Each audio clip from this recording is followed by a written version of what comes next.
Welcome friends. 3 April 2025 supreme কোর্টে SSC 2016 final জাজমেন্টের পর অনেক ঘটনা ঘটেছে। রিসেন্ট দুটি ঘটনার উল্লেখ আমি এই ভিডিওতে করব। একদিকে যেমন যারা আন্দোলন করছেন, বিভিন্ন শিক্ষক শিক্ষাকর্মী, তারা এর আগে বিকাশবাবুর সাথে দেখা করেছেন, তারপর অভিজিৎ গাঙ্গুলি মহাশয়ের সাথে দেখা করেছেন এবং এরপর তারা আবার একবার শিক্ষামন্ত্রীর সাথে আলোচনার জন্য দাবি জানিয়েছেন এবং সেক্ষেত্রে ব্রাত্যবাবু যেটা বলেছেন, যোগ্য শিক্ষক শিক্ষিকা অধিকার মঞ্চ রবিবার চিঠি দিয়েছে, কিন্তু সেই চিঠিতে তারা নতুন করে কেন আলোচনায় বসতে চাইছেন শিক্ষকরা সেটার উল্লেখ করা নেই, যে কারণে সঠিক ফরম্যাটে তিনি আবার আবেদন করতে বলেছেন। পাশাপাশি তিনি এটাও বলেছেন শিক্ষামন্ত্রী এবং রাজ্য তাদের প্রতি সহানুভূতিশীল। এবার দেখা যাক ওনাদের পক্ষ থেকে সংশোধিত চিঠি পাঠানোর পর কি পদক্ষেপ নেন শিক্ষামন্ত্রী, আলোচনায় কি হয়, আলোচনা থেকে কি উঠে আসে।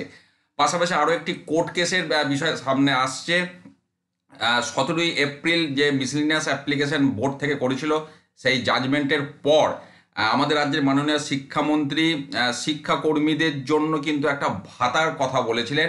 তো সেই বিজ্ঞপ্তি হবার পর চাকরিহারা গ্রুপ সি গ্রুপ ডি কর্মীদের ভাতা দেওয়ার সিদ্ধান্তকে এবার চ্যালেঞ্জ করে মামলা হলো কলকাতা হাইকোর্টে। সোমনাথ মণ্ডল সহ বেশ কিছু চাকরি প্রার্থী, তাদের বক্তব্য সব চাকরি প্রার্থীকে ভাতা দেওয়া হোক অথবা রাজ্যের ওই সিদ্ধান্ত বাতিল করে দেওয়া হোক, যেটা আশা করা যাচ্ছে। এখন তো কোর্টে সামার ভ্যাকেশন চলছে, সামার ভ্যাকেশনের পর 10ই জুন অনারেবল জাস্টিস অমৃতা সিনহার বেঞ্চে এই মামলাটি উঠতে পারে এবং এই মামলাকারীদের আইনজীবী ফিরদৌস শামীম যেটা বলেছেন, আদালতের নির্দেশের ফলে চাকরি চলে গিয়েছে, তারপরেও কিভাবে ভাতা দেওয়া হয়, ভাতা দিতে হলে সবাইকে দেওয়া দরকার, তাতে নির্দিষ্ট করে কারোর অধিকার থাকতে পারে না।